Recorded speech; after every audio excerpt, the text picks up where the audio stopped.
You and me together. Constant companions forever. Talking about things like whether or not. Take some time out of your week. Listen, and then you will see. You'll see. How much you enjoy our show. Or not.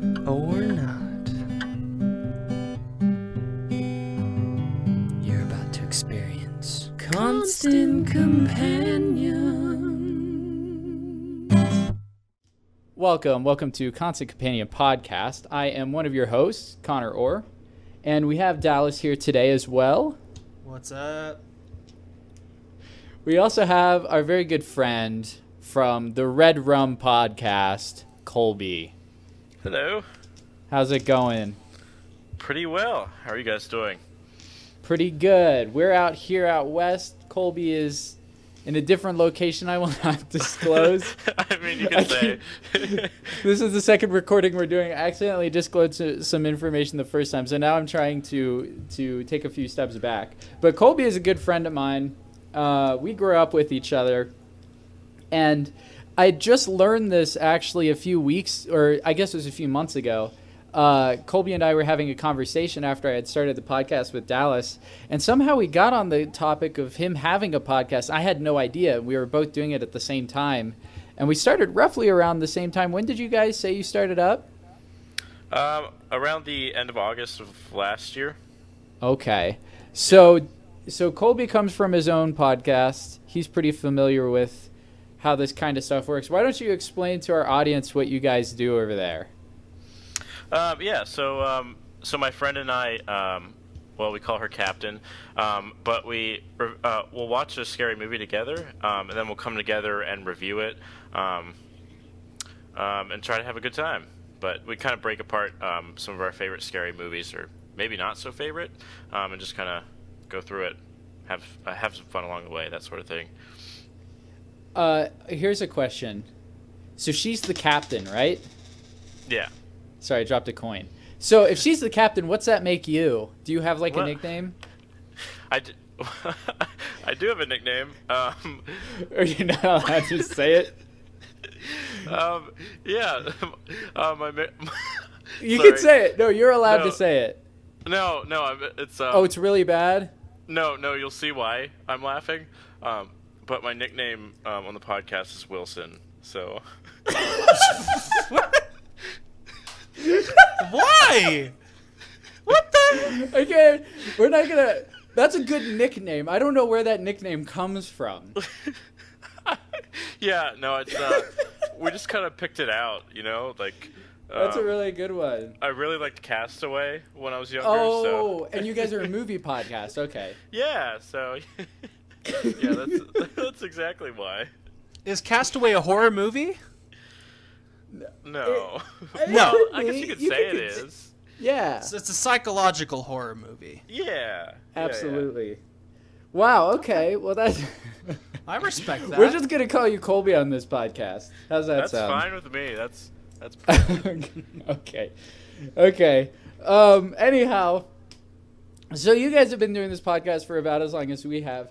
And you guys do horror movies, so I want to ask this. Do you guys do typically, old horror films? Or I guess you probably do a plethora of different horror films. Or have you ever done, current, ones in the theaters? Yeah, so we've done, a mix. Kind of depending on... So we'll see how it plays on Facebook. Like, if we review a movie and it really responds well with people and the post is shared, then we'll tend to do more movies like that. So those are generally cult classics, so we try to kind of stick towards those. But if there's a movie that one of us just really wants to review, we'll do that. And we do take suggestions. But I think the most recent one we did, well, not most recent, but we reviewed a movie that was still in theaters, and that was...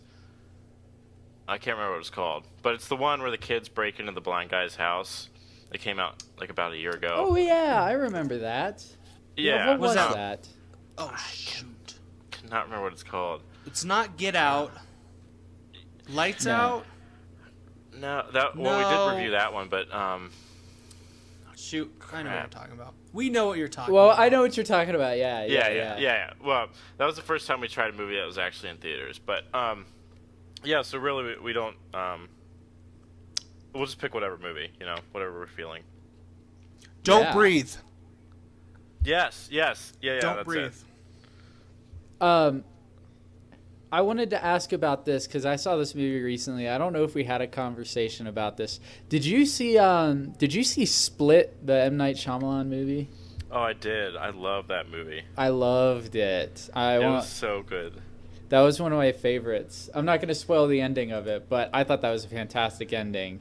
If you haven't And- seen it by now, then Yeah, I mean, don't if you haven't deserve seen it. it. But then a lot of people wouldn't know to go and see that movie unless they had the ending spoiled for them. So I don't want to say Exactly. anything.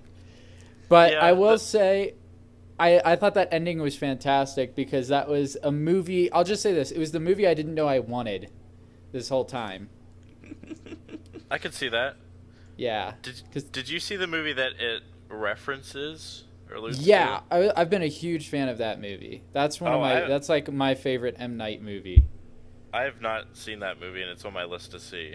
Oh, But- okay. That's what made that entire movie for me was that ending. Oh, really? Okay. Yes. When I saw that, I feel like I was one of the few people in the theaters. Like, I'm sure there are people who, like, got it or understood it, but just weren't as excited as I was, just because I like that movie so much. And when I found out that's what it was, it made, okay, I guess we're pretty much spoiling it as it is. So, spoiler warning, I'm going to probably reference the movie. At the end, when it turned out it was basically a sequel to Unbreakable, I freaked out because I love Unbreakable and I need to stop playing with this coin. I'm a huge Unbreakable fan. And I always wanted a sequel to Unbreakable, and so seeing that movie and not realizing it was a sequel or a spin-off the entire time of that movie, it blew my mind at the end. And that's the most I could say about an M. Night Shyamalan movie in a long time. I've been thinking about this movie all year, just because I don't know. I'm probably the only person who has, but I've been thinking about that ending all year. I should Sounds like really it's watch really- Unbreakable then. Unbreakable's really good. It's most people wouldn't consider it his best work, but I love it myself. It's definitely one of his better films overall. Top 5. Yeah, for sure. I would say from an objective standpoint, I'd say it's like Sixth Sense, Signs, and then maybe Unbreakable. I can respect that. Yeah, that's good. Anyhow, we actually, what's funny is we did that weekly challenge last week where we do this thing, Colby, each week where we have to give ourselves a challenge, which we have to think about. I should probably follow up on this week's. So it is a little early, so I don't know if we should hold ourselves to a certain degree of completion quite yet. So last week's challenge was we did an entire episode on Halloween costumes, right? And we were talking about the most popular Halloween costumes of the decades. And we predicted what the most popular Halloween costume of 2017 was going to be. And we had narrowed it down to pretty much anybody from the new Star Wars movies. What were some of the other ones? We said Pennywise is probably... Pennywise, Stranger Thing characters. Stranger Things. What were the other characters? I feel like there were a few others we said that I've forgotten. I'm sure there were. Power Rangers is always a strong favorite, I feel like. I always see Power Rangers. Maybe. I feel like there are a few, but the point is the weekly challenge was we were supposed to find people who are dressed up as one of these characters and take a picture with them. Whereas the week before we did a weekly challenge and we had to go out into an abandoned area because we had this whole long conversation about signs because this whole month's theme has been horror. So last 2 weeks we had a conversation about signs and the scene with the alien in the cornfield. And so one of our weekly challenges is we had to go out into a cornfield and watch that scene, or an abandoned area in general, and watch that scene. And so we both did it, but I don't think we've done this weekly challenge. I have not taken a picture with anybody dressed up as those characters yet. So I have not seen anybody dressed up as those characters yet. And we same. still have a couple days till Halloween, so I think Yeah. I think We'll we should just extend it. Yep. We'll extend it for this week. Okay. That clears that up. Okay, Anyhow. actually, I did do it. I did do it. You didn't. No, yes, you I didn't. did. Yes, I did. I went to a haunted house last night, and guess who was there? Pennywise. And guess who I took a picture with? Pennywise. Was I the did new or it. old one? The new one. The new one. Oh wow. Okay. Wow. Yeah, you got one. How up was on the me, costume? It was pretty crappy, actually. Like, it wasn't well put together. But it still represented him, so that's all Right. that matters. Wow. Oh yeah. Okay. Well, okay, maybe I'm just giving myself an extra week of leniency. I've seen people in costumes, but it's usually just girls dressed up in those stupid, like, onesie pajamas that look like Tigger or Piglet or something. Oh yeah. I don't know. Get on that. Ask to take their picture. But it's not one of our costumes that we said. Get their numbers. Those digits. Oh. I'm already dating someone, so... Anyhow. Get the digits for me. Okay, I'll call you. Okay.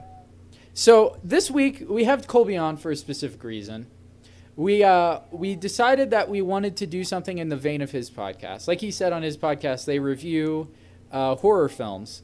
And so we wanted to sit with Colby to see what it's like to be part of the RedRum podcast, except probably on a more innocent level. And we wanted to review a film with him. And so we asked him for the scariest film he could come up with. He texted us. He said, well, what kind of film you want to watch, like the connoisseur he is.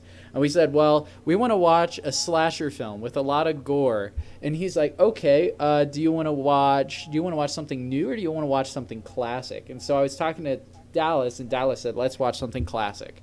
So Colby recommended to us the movie I Know What You Did Last Summer, not to be mixed up with the song. This was released, I think, in 1997, starring Jennifer Love Hewitt. And Dallas and I just finished the movie. So I want to ask you, Colby, when did you watch the movie, or did you watch it this week at all? It's okay if you didn't. Yeah, I think I watched it maybe 2 or 3 years ago, but I did read a recap today just so I could refresh my memory. Okay. Yeah. So we're gonna talk about this movie. This is a movie that came out in the 90s. Like Colby said, it's considered somewhat of a classic, at least from that era. And we're going to probably spoil everything. So if you don't want any spoilers, stop the podcast now. Go get yourself a copy of the movie from your local Blockbuster and take a trip back to 1997 with Jennifer Love Hewitt. So this movie, we just finished it like 30 minutes ago, right? Maybe an hour now. Yeah. What was your opinion, Dallas, first of all? Because you seem to have a strong opinion. It was everything I expected it to be, but yet it didn't add up to that, if that makes sense.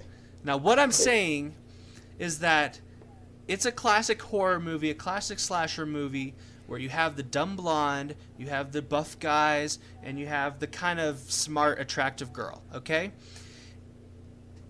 And let me tell you, it was predictable, but yet it kept me wanting to watch more. It was funny, not because it was meant to be funny, but because Ironically. of how ironic it was. Yes, ironically, it was funny. Yes, I don't know. I couldn't really stand the first 20 minutes of it. I thought it was stupid. Okay, can I spoil something? Well, it's Yes, not really you can spoiling. spoil It's anything. it's the first 20 minutes of the movie, okay? So, the four main characters are driving in the car. They hit a guy, okay? What they do, they hit the guy flies over their car, supposedly. That's what we see. They get out of their car, and they search ahead of the car, when normally the guy would be behind the car, right? They show the guy fly over the car. Yep, Yeah, they show the him guy go fly over. backwards because he hits the guy on top, Yep. who has his head stuck out the whatever you call it, the sunroof, and he flies back behind him, and then all of a sudden he's ahead of him. So I was totally confused by that too. I was so disoriented by that scene. Yeah, he appears 100 yards ahead of them. Mm-hmm. It's like WTH, stick to the plot, yo. But, so this is where the dilemma comes. The dilemma comes because one of the characters is really drunk, and it's his car, And one of the guys is like, oh, if we call the cops, man, they're going to know that I was drinking and they'll think I'm driving because it's my car, and then I'll get arrested. But then the girl's like, oh, come on, we got to call the cops. This guy's hurt. He could be injured. He's probably dead, yada, yada. They're like, no, it's manslaughter. My question is, would this guy be charged for manslaughter even though the drunk friend was not driving? You know what I'm saying? Was that confusing to you guys? I don't remember all the specifics. I don't remember who was saying. Was the drunk guy saying he'd be charged with manslaughter? The drunk guy was saying he'd be charged with manslaughter because it was his car, and they would think it was him. He was driving. But there's 3 other people there that would prove that he wasn't driving, right? And they're just doing the responsible thing. Well, I think the point was they knew somebody was probably going to get charged with it, and they wanted to avoid it altogether. Yeah, most likely. I mean, I guess I see that, but at the same time, like, if you accidentally run somebody over, like, I mean, you could say he was in the middle of the road. I know getting in trouble is scary, but I think they went through too much just to hide that. I mean, that's what I was thinking. Yeah. Yeah, I feel ya. And so, what did they do after that, Colby? Or I mean, Dallas. So then they basically pick him up and carry him off the road. This other guy comes, which was so cool. The other guy is the guy from Big Bang Theory who's dating the hot girl. You know what I'm talking about? Oh, Yes! Johnny Galecki? Yes! Yeah. Okay, but that's beyond the point. So what I'm saying, though, is then they take him and they set him on the ground next to this, on this pier, okay? And they're going to dump him into the lake. Jennifer Love Hewitt's like, oh, wait, shouldn't we check to see who he is first? Yada, yada, yada. They don't do it. So they go down to pick him up. Which seems really stupid, by the way. If you're going to hide something, you'd think you'd want to remove their ID so that they couldn't identify the person. But Yep, and so they're going down to pick him up, and the dead guy wakes up and grabs one of them, starts strangling him. And so they get him off him and they throw him in the lake without even making sure that he's dead. I'm like, WTF, if you're going to go, you need to go all the way. You need to make sure he's dead and you need to kill him. Right. Okay, 2 points. One, you'd know he was alive. He's trying to kill you. So at that point, you could just kill him and say you were doing it in self-defense. Then, if not, you could have pulled him out. You could have driven away without him being able to get any of your information if you drove away fast enough. And then you also wouldn't have to worry about him being murdered. Just have to worry about hit and run. So, I mean, I guess it's still a pretty serious crime. But the chances of you getting caught in that situation might be lower than them finding a dead body. And I don't know. I mean, I guess they never got caught, did they? No, like, because even at the end when he is supposedly dead because they chopped off, his arm got cut off and he fell into the ocean. Mm-hmm. And the cops like come and they investigate the scene and junk, and they ask him, so why would this guy want to kill you? And they're like, I have no idea. It's really stupid. Okay, I'm like, don't give me this junk. Now's the time to talk. Mm-hmm. Now's the time to just make up some story or something. I don't know, make up a story that'll clear your conscience, but still, I don't know. It just was frustrating. Basically you have the traditional setup of like a horror movie where there's a bunch of teenagers, they kill the guy, which isn't typical, but in this situation it works out, and then you get to that point where it's like the one by one people start getting killed or injured or almost killed. Some get away, some don't. So it turns out that the guy who's killing them is the guy that they ran over, right? Mm-hmm. And that the night that they had run him over, he had just gotten back from... Didn't he just kill somebody because of his daughter or something? Like he was getting threatened, or I honestly don't remember. Something about his daughter. He had just like killed somebody, and then they accidentally killed him. And so then he wanted revenge on them specifically. And so he goes to great lengths to wait a year and then to start warning them that he's coming to kill them instead of just killing them. But I mean, I guess it wouldn't be a fun movie without having the notes and the mystery to it. I will say there were some things I enjoyed. Like, for some reason, I liked the end a lot because it makes you think, oh, because basically what happens at the end is Jennifer Love Hewitt, she's living a normal life. She's in like a locker room, right? And this is after everything has happened, after the guy has died, and they got away with everything. Supposedly, yeah. She walks into the locker room and she sees a letter on the bench in the locker room, and it has her name on it. It looks like the letter she had received from the killer before, or the guy that they had killed before. And she opens it, and turns out it's just a letter from her sorority inviting her to some party. And then she kind of laughs it off. Then she walks back into the steamy shower room, whatever it is, and there are mirrors all around. And she starts approaching the mirror, and all the fog clears up, and she can see somebody wrote on the mirror, "I still know what you did," or something like that. "I still know," I think is what it said. And then she starts to hyperventilate a little bit, and then the last shot is just something crashing out of the mirror at her, and then it just cuts off. So either the guy's not dead, or, which I think, this is what I think would be more interesting, is that guy wasn't the one leaving them all the notes, and it's somebody else. I bet it was the daughter. You think the daughter was like that 6-foot black figure that just crashed through them? What? Isn't she dead? I think she's supposed to be dead. Wait, she's dead? The daughter? I think, because I think he was getting revenge because the daughter, I don't know. I forget. Wait, okay. Who did they talk to when they were, like, supposedly their car broke down? You remember that? They went to the guy who they supposedly thought they killed. They went to his house. Who did they talk to? His name was like David Enor, and the person they talked to was Susie, the daughter. I think Susie was the name of the daughter. I forget who they talked to. Missy, that's who it is. Yeah. And Susie's the daughter. Missy was who they talked to. Okay, well that shows how much I paid attention. Missy is the sister to David. Okay, and Billy Blue was the guy who came to pay the respects, who ended up being Ben, who is the killer. Yes, I believe. Yes, because his he boat took name was the name of the boat. Yep, the name of the boat. Next question. Okay. Okay, so when they found him on the side of the road, the guy they hit, didn't they say his face was all like distorted and hacked up and stuff? Right, like they couldn't identify him. They couldn't identify him. How did he heal and like get his face back together? Is what I'm trying to say. Maybe he was covered in blood and they just didn't care enough to like wipe off the blood, and maybe he healed okay. Maybe he had to recover for that year. And then yeah. I guess he had to track down all their information. I guess it makes sense that it took a year to find them, because he probably had to piece all the pieces together.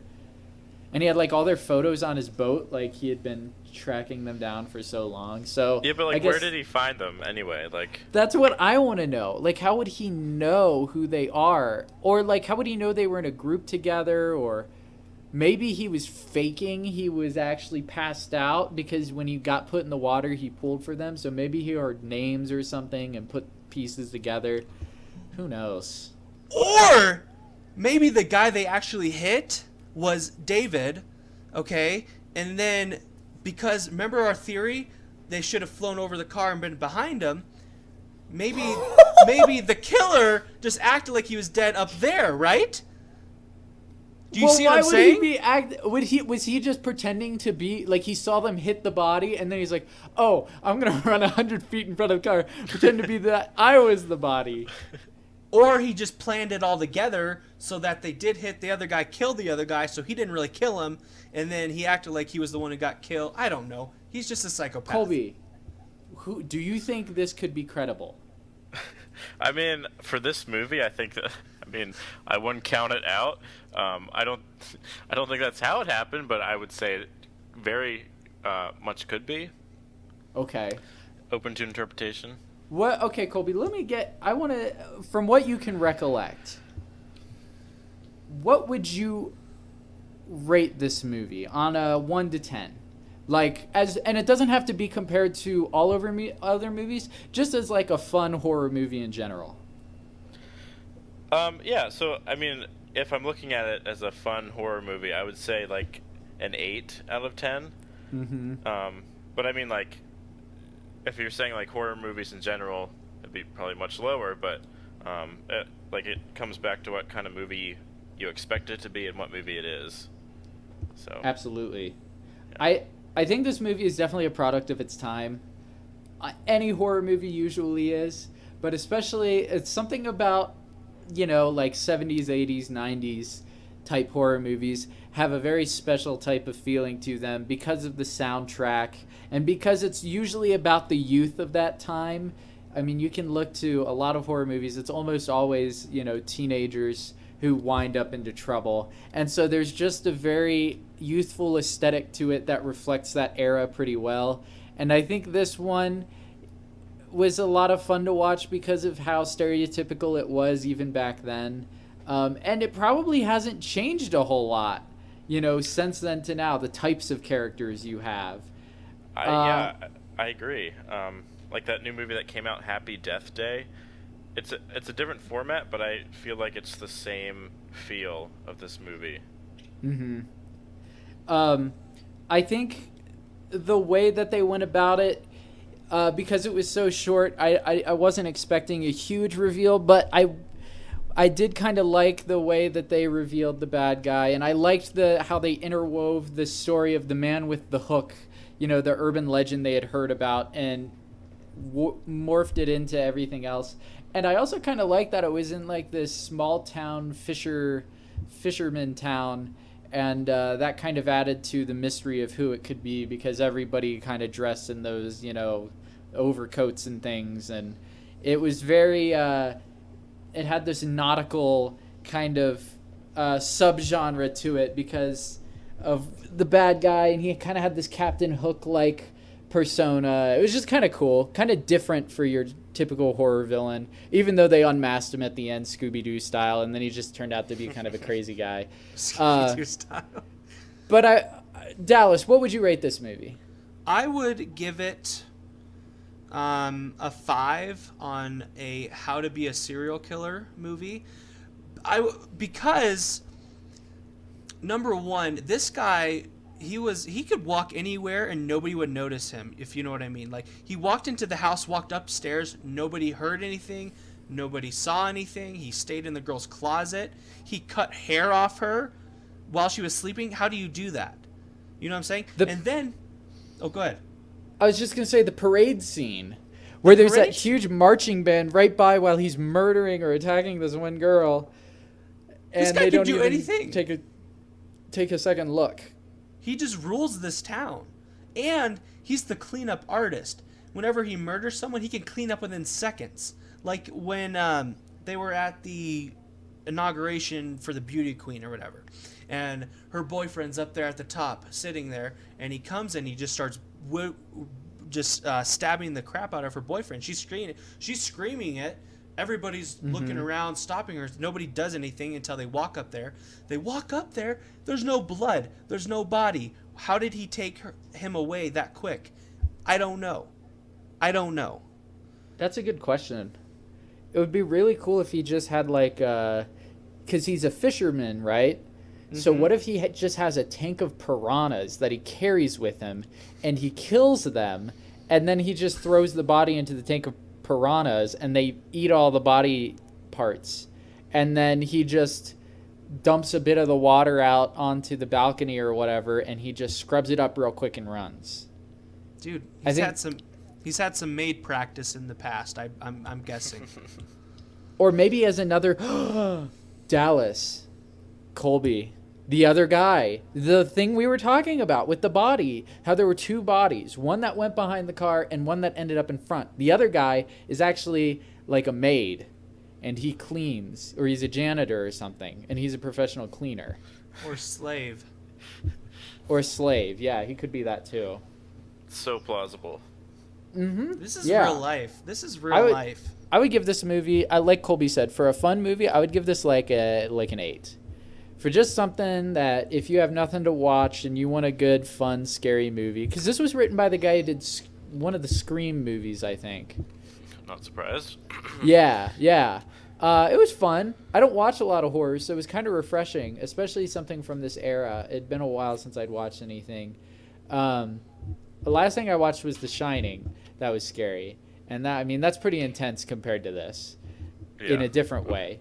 But I want to talk about what makes a villain so scary, because the guy we have in this movie, he's okay. He's not the worst bad guy in a movie, but he's also not the best. So to figure out what makes a scary villain, let's go back to what movies are scary in the first place. So Colby, you again are a connoisseur of scary movies. What are some of the movies that have really resounded with you, have stuck with you throughout the years? So most recently, I would say It Follows, just because it's I guess I can get into that later, but It Follows just because it's not really a fantasy. It's like more normal life, and I feel like it could happen to anyone. But when I was little, the Leprechaun really bothered me, along with Chucky. Well, Child's Play, if I'm being specific. Chucky's a really good one. I'll get into that too. So what about those movies were so scary to you, you think? Was it the characters themselves, or was it the plot or the way they worked? Well, at least for the Leprechaun and Child's Play, I think it was just my age, and anything that's even remotely scary is terrifying. But I think with age that has changed more, so the more outrageous the movie is, I think the less scary it is. And the more it could almost happen to you, or you could almost see it happening, that's when to me becomes really scary. Ooh, good point. Really good point. What about you, Dallas? Scary movies for you. What are some of the scariest movies and why? Well, this is coming from a guy who is scared by the Oompa Loompas in Willy Wonka. Okay? Which one? I have the old one. Okay. The orange little monster creatures. What makes a horror flick for me is just the unknowing. It's just it's like a journey. You start out knowing nothing. You just know that someone's been murdered, and then you kind of go through this journey through the eyes of those that are affected by it, and then the actual murderer herself, and you just kind of learn a little bit at a time, and you're kind of making what's the right word? Assumptions along the way. You're kind of figuring out along the way, and you think you know who it is. You think you know who the murderer is. You think you know who the serial killer is, and then at the very end, there's that twist, that plot twist, and it's okay, that's pretty dope. For this movie, at the beginning, I thought the guy from The Big Bang Theory was the murderer. That's what I thought. He just came out on his truck at the beginning there. It's oh, you'll see me later, mother lovers. And and so it's just for this one, I thought it was that guy at first, then I thought, oh, maybe it's the sister, maybe it's everybody in town, they're all in on this and they're all just plotting against these four guys. I don't know. But that's what I really like about horror movies, is just learning things a little at a time, and you think you know something, and there's that plot twist. I think that's totally what I was gonna say, was having that. I think for me, a movie is scary when you don't really fully understand what's going on. Because if it's just monsters are okay. Like Colby said, when I was younger, I was terrified of things like Chucky, or I remember seeing trailers for things like The Ring or The Grudge, where it's this monster. But I kind of like it when, like I said, The Shining, when you watch the movie and you don't really know what's making Jack go crazy. You just know it's happening, and you kind of don't know what's real and what's fake, and it's just this unknown thing that you never fully understand, because once you start to see what it is, you start to have a better understanding as to how that thing works, and all of a sudden it becomes vulnerable to you, and the monster isn't as scary once it's vulnerable in my eyes. But that doesn't mean that monster movies and things can't still be scary, because like you said, Colby, I was terrified of Chucky as a kid because I would walk through Blockbuster and I would see the cover of it. And I remember being terrified of that and like asking my mom what that movie was because I was so scared. And then I remember in like 5th grade hearing some kids at the lunch table talk about Chucky. And they were talking about how like in one of the movies he's driving a car and he starts singing Britney Spears. And then all of a sudden I was like, wait, Chucky sings Britney Spears? He's like me. He's cool. And all of a sudden I wasn't scared of Chucky anymore because he was just this cool guy who sings Britney Spears in a car while he's like running people off the road. Well, to be fair, that was when their movies started to get a little ridiculous and more like funny than scary. Uh-huh. But I totally see what you mean. But he's supposed to be possessed by like a serial killer, right? Yeah. Okay. Yeah. And and also to go along with what Dallas said, when they use like red herrings, I think that can be a smart plot device, but sometimes they think that they've diverted your attention and they haven't. For instance, Colby, tell me if you remember when we rented or watched the movie Devil about the people in the elevator. Okay, yeah. I remember us watching that movie. And basically the plot of the movie is you have like 5 people in an elevator that breaks down. And it's kind of found footage-esque where it's like it's from the camera in the elevator. And there's all these people outside the elevator trying to help them. But there's like a demon that has manifested itself inside one of the people in the elevator. And like the lights start going out and then the lights turn on and somebody dies, right? And so nobody knows who in the elevator is possessed, and you're trying to figure out who it is. So it's kind of a whodunit horror movie where you're stuck in this tiny room with whoever it is. And the whole movie, I'm just thinking, because it's like, I don't know, there's some business guy and some street guy, and then there's like this old lady and some other characters. And I just remember the whole movie I'm thinking, it's the old lady. It's the old lady because aesthetically she's the least intimidating. She's the least suspect because she's just an old innocent lady. It was so obvious. And I'm like, it's so obvious that there's no way it's the old lady. There's no way they're going to just make it the old lady because they want you to think it's the old lady because everybody on the planet would guess, oh, she's the least suspect. And of course, at the end of the movie, it's the old lady. And it made me so angry because it was the first guess from the beginning of the movie. That's who it was, to the point where I actually convinced myself, no, that's way too obvious. There's no way it's her, but they went with it anyhow. And that's how you ruin something for me. It's like when the first person you see is the first person you guess, and it ends up being that person, and they still expect you to be surprised at the end. That's what like ruins a scary movie for me. Well, at least like sometimes they'll throw in. No, I mean like I agree. I hate it when they do that, but like they'll throw in something that makes you doubt the person you think's really obvious. But then it still ends up being the person that's really obvious, even though they they threw something in there that makes you think otherwise, just for a little bit. Mm-hmm. Yeah. Sometimes that can help, but still, I know what you mean. Yeah, and I don't know. I feel like sometimes people just hold themselves back when writing, when doing that. Like you just sit there and think. I always hate when I come out a movie and I think, oh, I could have written a better movie than that. I'll never forget when we watched Madison County.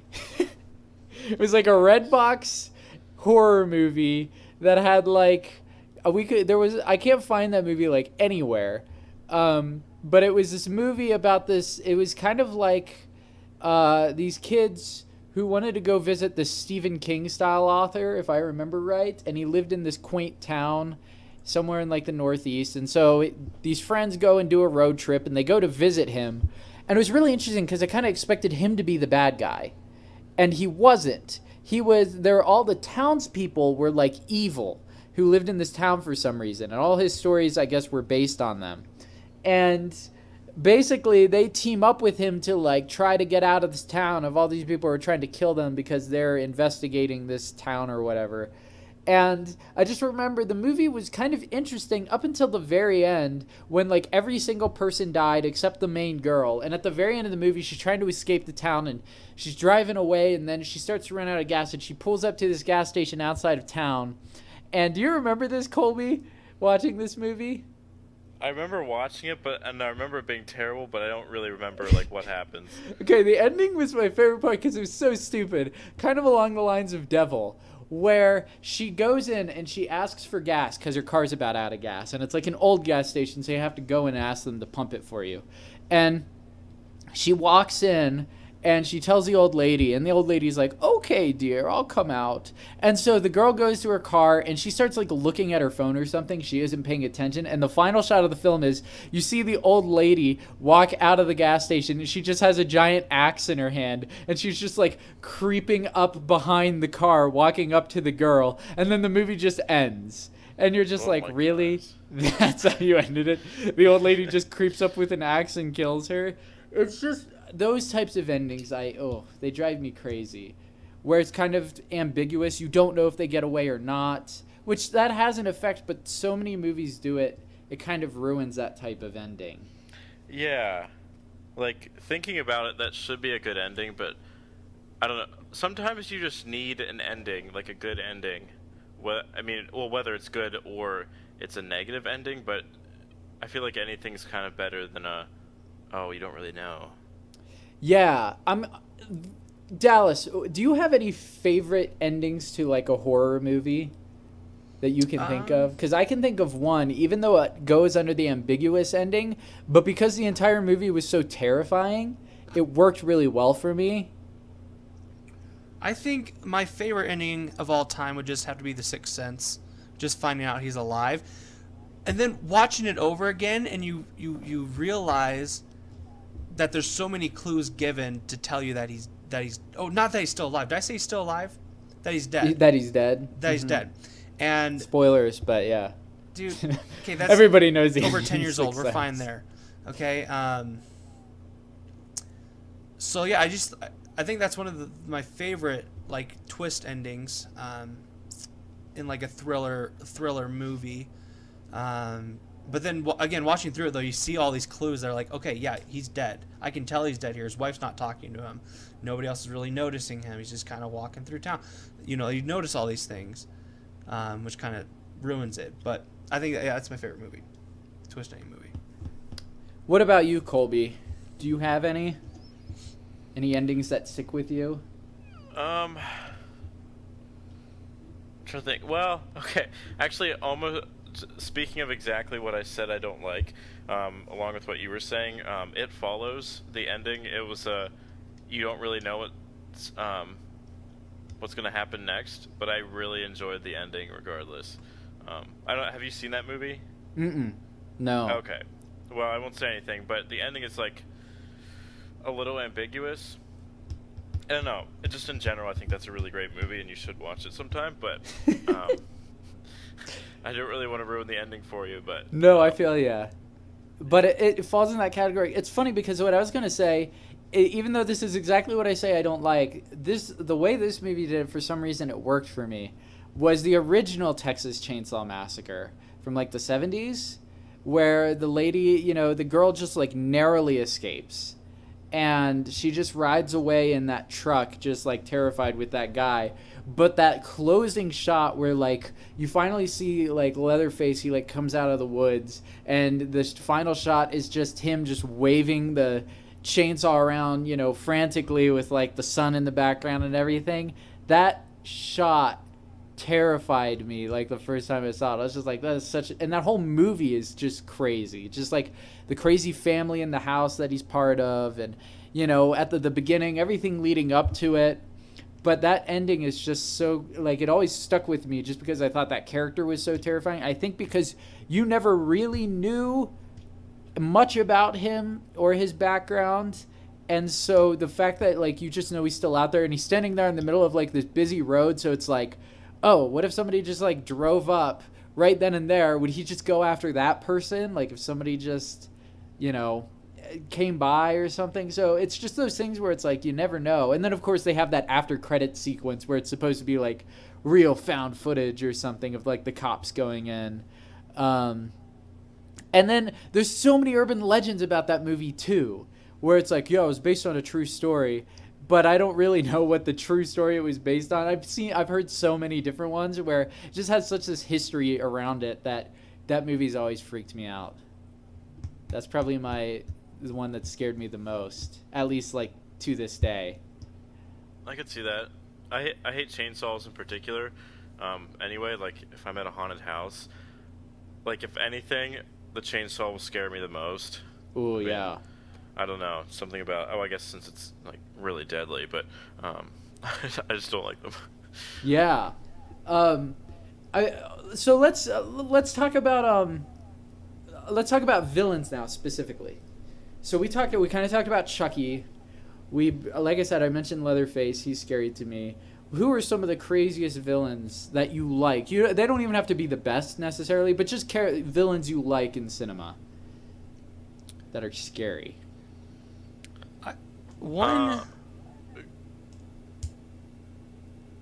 Go ahead, Colby, if you had one.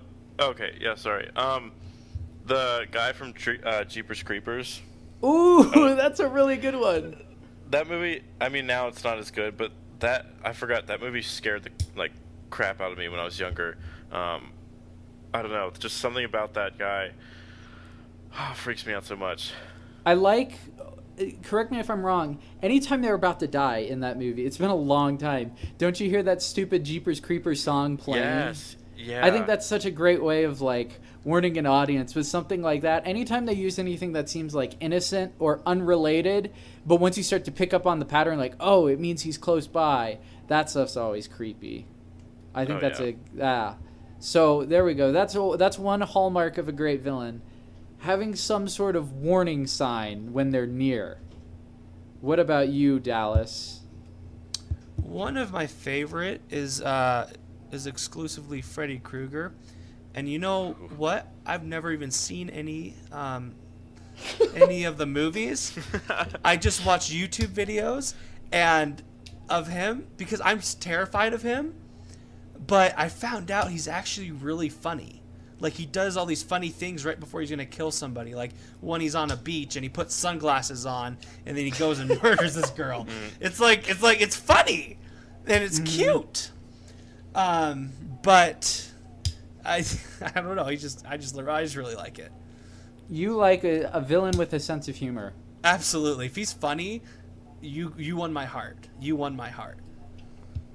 Do whatever you want to me. I think that's a really good point.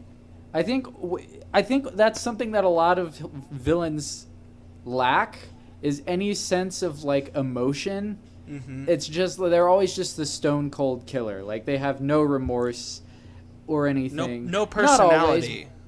Yeah, and I think the fact that you brought that up says a lot because they gave him something you can attach yourself or relate to. Even if it's not really that big of a deal, it's still something that you wouldn't usually see somebody like Jason or something do.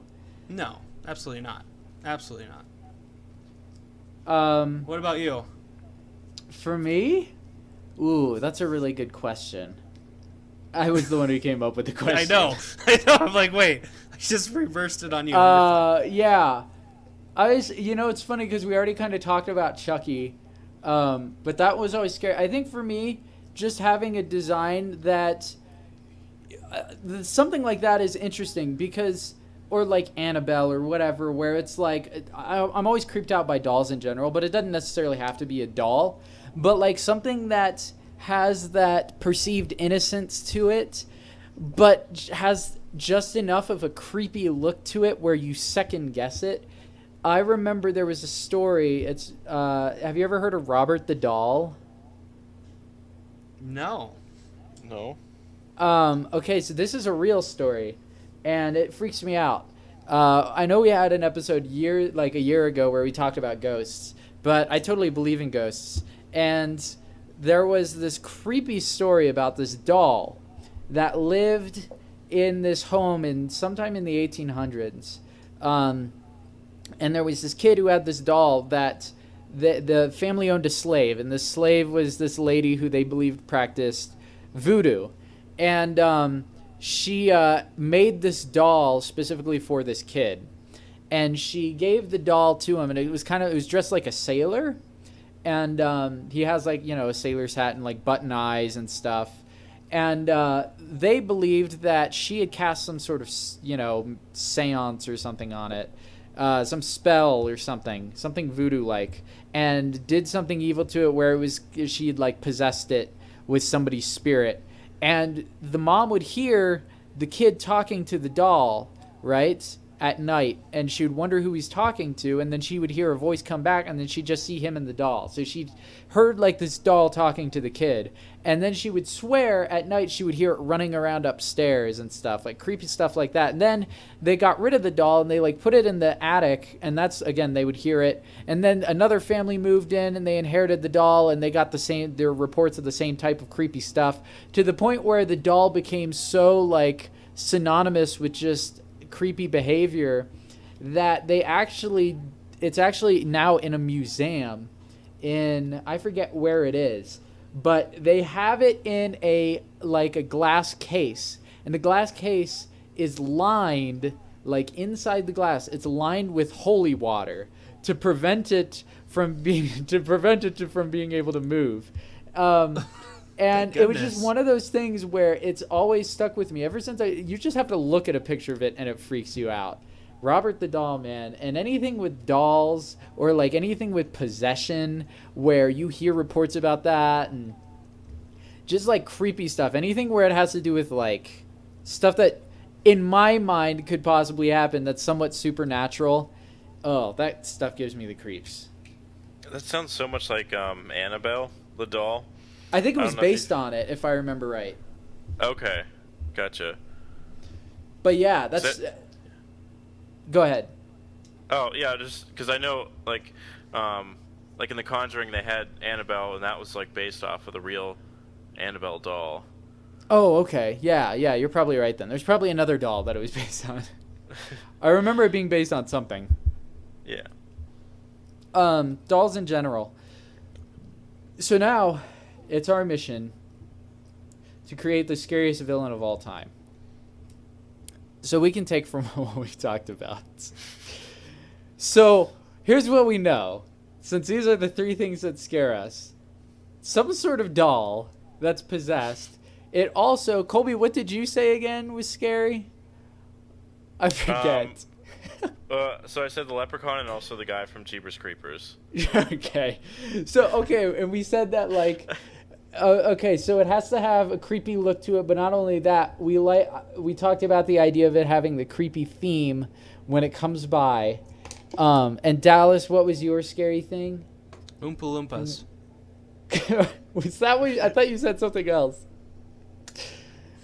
I don't remember. Krueger, right?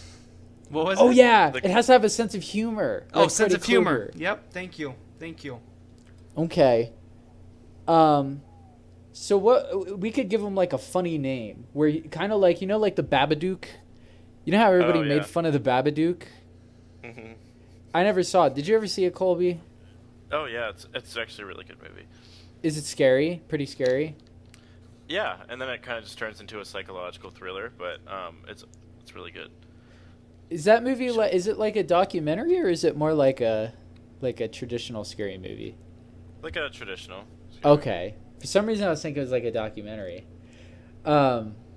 Wait. Have you guys seen the movie? Is it called The Visit? Yeah, that's another that M. Night one, I think. With the old lady? With the old lady and the old guy. I think we've talked about this before. That I was changed weird. mine. That's my favorite one. That's your favorite? Really? That's because that's the first movie my parents showed me when I got back from my mission.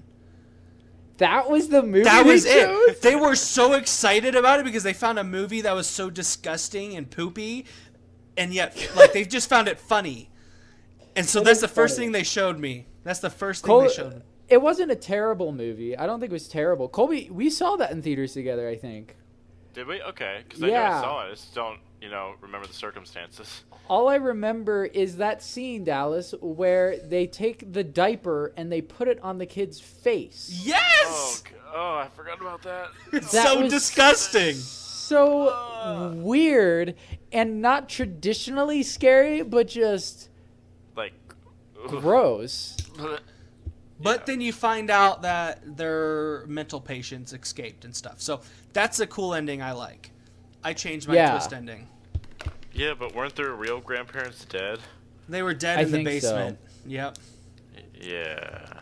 So it was really sad. Yeah. That was a weird movie. I'd have to watch that one again. It's been a while to get a better read. It definitely was one of M. Night's better movies to that point.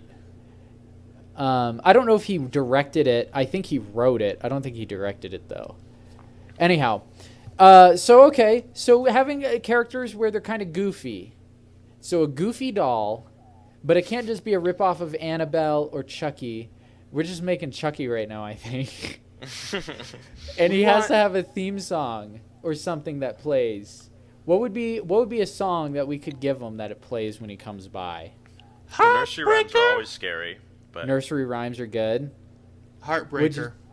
Heartbreaker, the song we made. Yep. I was What's thinking Let's sing it. we'll have to sing it for you at the end of the podcast. I was thinking something that's like inherently not scary. Like nursery rhymes are meant to put people to sleep. I think that's good. I also think it's one you see a lot.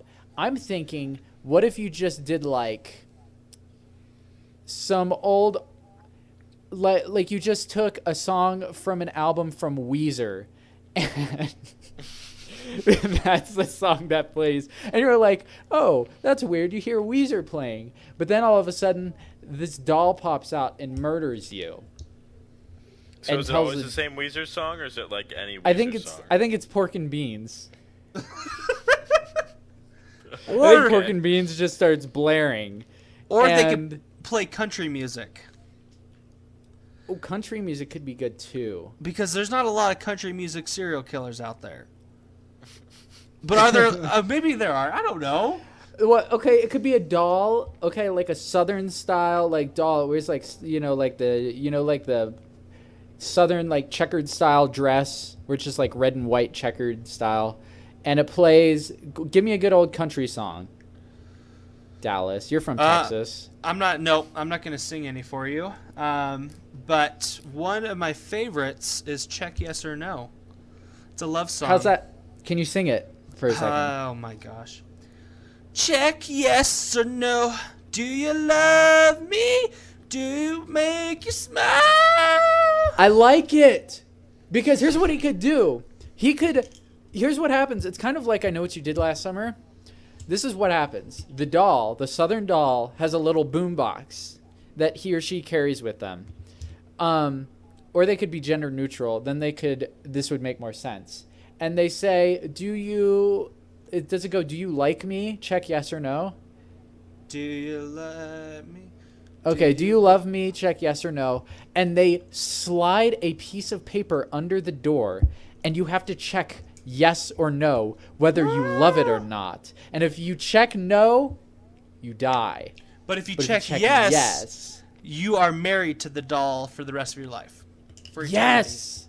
And your soul gets sucked into it. Your soul gets sucked into So it. either way, you die. Either way, you're screwed. In one sense or another.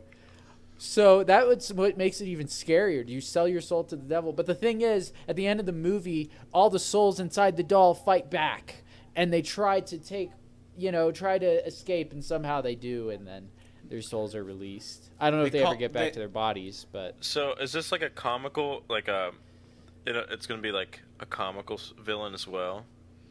I think it could be a funny villain, kind of. Like maybe it dances. Yeah, I was when thinking the song like maybe plays.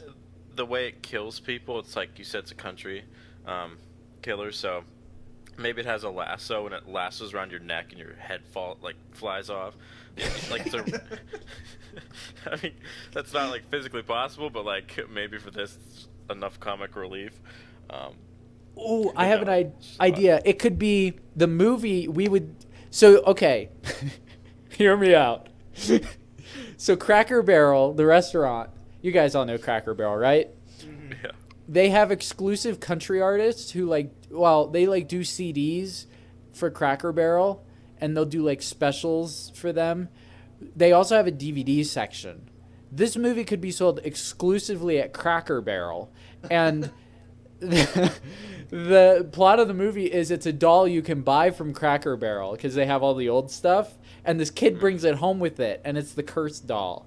And that's why it's all about country style stuff, because it was bought at Cracker Barrel, and it like funny things it does is it like crams down like corn muffins down your throat and like chokes you to death, and uses a lasso, or maybe it ties you to like a Cracker Barrel rocking chair and pushes you down a steps. Or Yeah. you could have it. It could be like Willy Wonka and the golden tickets, but what it is this like cowboy wizard. Okay, he goes to the Cracker Barrels Wizard. and he curses 3 dolls. Okay. And whoever buys those dolls gets this doll that's gonna kill them or try to kill them, and all that stuff that you just said happens. But just the cowboy wizard is the one who curses them. 3 of them, golden ticket, come to the factory, dead. Wait. If they get the golden ticket, they go to the factory where it was made. Is that what you're saying? There is no golden ticket. It's just like the golden ticket idea. But he just curses 3 of them. But he curses 3 of them at 3 random Cracker Barrels in Nebraska, and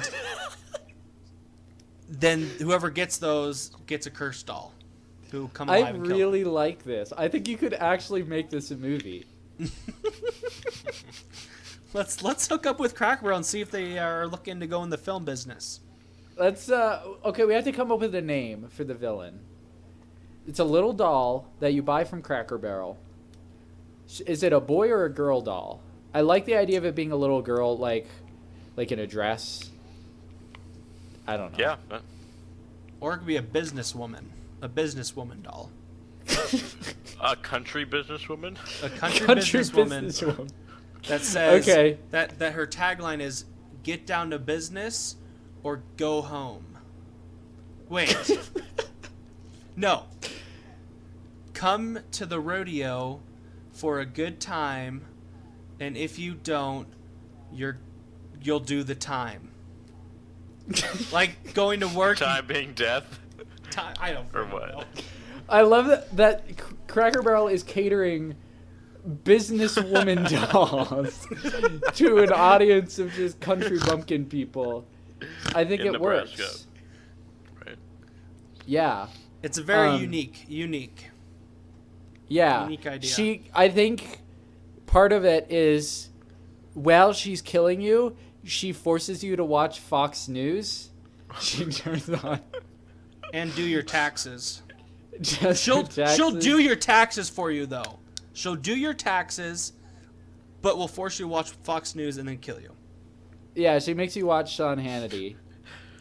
Now, so what's the point of her doing the taxes? Does she just really enjoy doing taxes? She just wants to make sure everybody gets what they're supposed to get. She's a very fair doll. Economically fair doll.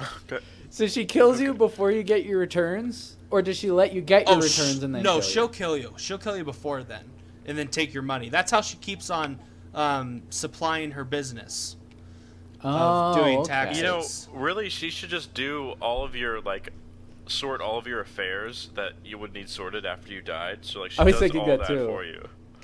Takes out or does life insurance, make sure that your kids have money, grandkids, potentially a husband if you have one. That takes care of everybody.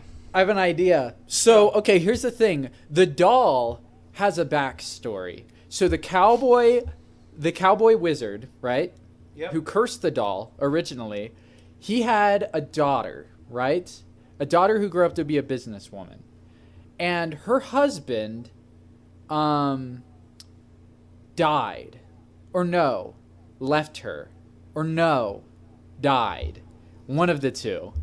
And she was really upset, right, that this happened. And she had to plan the funeral and everything out of pocket while she was working a full-time job. And she didn't have any kids at the time because she didn't want kids at the time because she wanted to focus on her career. But she worked herself to death. And the cowboy was so upset, the cowboy wizard, that he cursed these dolls because he wanted other people to feel his pain. But he didn't realize that when they brought home these businesswoman dolls from Cracker Barrel, that they would kill them and still work themselves to death. because they still have the spirit of her in them. And so they can't just kill people and be done with it. They are so driven by the fire within them to make it in the workplace that they have to do all the business ends of the planning the funeral and everything. And that's why she does all that. She'll plan your funeral for you. What's that? She'll plan your funeral for you and Yeah, make sure you she have enough will. money for it. Okay.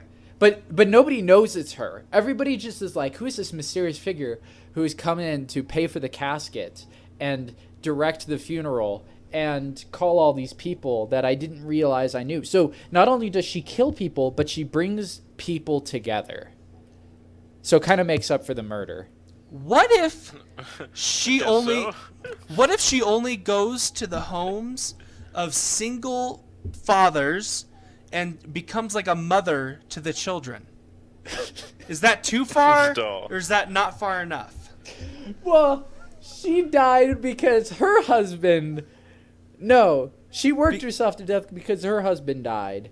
So, yeah, that could work. That could work. She kills the father so that she can work herself to death again.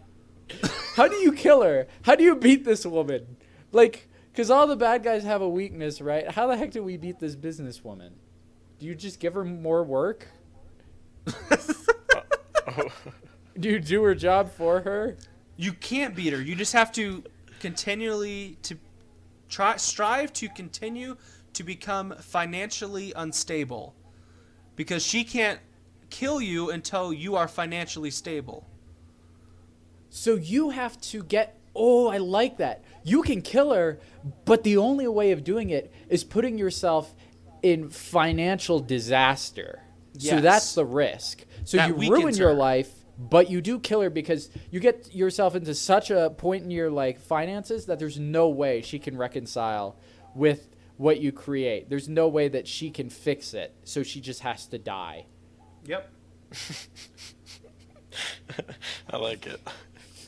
It's Do you think it's like do you guys know Rick and Morty? Yeah. Yeah. And you know the Meeseeks from it? She's Yeah. like the Meeseeks. If she doesn't complete the job, she'll freak out. Oh, wait, no! If she does complete the job, wait! Erase the idea. Erase the idea. Everything? No, just my idea. Oh. No, I liked everything else that we came up with. Yep. Do you think this character is slightly too complex, or Colby? I think like it needs an intro movie. Like there's a movie that you'll see how she or like how the dog gets possessed, and like maybe somebody dies along the way, and then like the sequels are where it really picks up, and then you see like all this stuff. Yeah, 'Cause I think like. Go ahead. Yeah, I think the creation might be too much for one movie, like the creation and like the backstory and all the fun that she has of killing and dealing with people's affairs. So I think like maybe that would be like sequel material. Yeah, absolutely. This is a character that's gonna go as long as we can get money out of people. And I think I like this idea that like you know how like in Saw there's Jigsaw, like the guy behind everything. Mm-hmm. So like this guy or the cowboy wizard created her, and then we have an entire spin-off series just about the cowboy wizard at some point after the movies have gotten really bad reviews and everybody's like they're just doing the same movie over and over. We're like, all right, let's take it back to the roots of the cowboy wizard, and we do a few movies on him, but we already kind of know him because we know him from the first movie, but we see what else he did in his life. And that's when the movies got really bad, and they get even worse reviews because we get so off topic. But that's how all horror franchises go. And then we'll take it a step further and create like a Freddy versus Jason type thing, but it'd be businesswoman versus businessman. This cowboy wizard creates two of them, so there's the businesswoman, businessman, and they fight each other to the death. I like that. What's her name? Betty? What's a country woman name? Like a strong country woman who would also be able to run a business. Martha. Ooh, I like Martha. Martha. Yeah, that's a really good one. Yeah, that sounds like a country businesswoman. Who you would see, Cowboy executive Martha. Cowboy executive Martha. Okay, real quick, we should probably close this episode out, guys. Tell us what you think of Cowboy executive Martha. We want to thank Colby for coming on, for dealing with us. Well, thank you so much for having me. It's been a pleasure. We're sorry we didn't feature you as much as we probably should have. We got really off subject. No, this was nice. This is perfect. If you guys want to check out Colby, why don't you tell them where they can find you? Yeah, you can find us on the iTunes store by searching for RedRum Podcast. Absolutely. Easy as and that. you guys you talk a lot more about horror movies. So since this is our last episode of the month of horror, we're going to be moving into a new topic next month, which we'll disclose at that time. We are still deliberating upon it. But if you want to stick around with the horror theme, go and check out RedRum Podcast, where you can find Captain and Colby. And we'll provide links in the description here for you guys to go check it out if you want to. Again, this has been Constant Companion Podcast. You can check us out on iTunes if you want. If you guys want, we're also on YouTube. We have a website you can check out as well. And if you don't have an iOS device, we are also on Stitcher, I believe. Dallas kind of takes care of the Stitcher end of the podcast. Well, thank you guys for tuning in tonight, and we hope that you have a happy Halloween. Don't get too spooked. Watch out for those cowboy dolls at Cracker Barrel. Just a warning, they're coming soon. All right, thanks everybody. We hope you have a good night. You and me together. Constant companions forever. Talking about things like weather or not. Take some time out of your week. Listen, and then you will see. You'll see. How much you enjoy our show. Or not.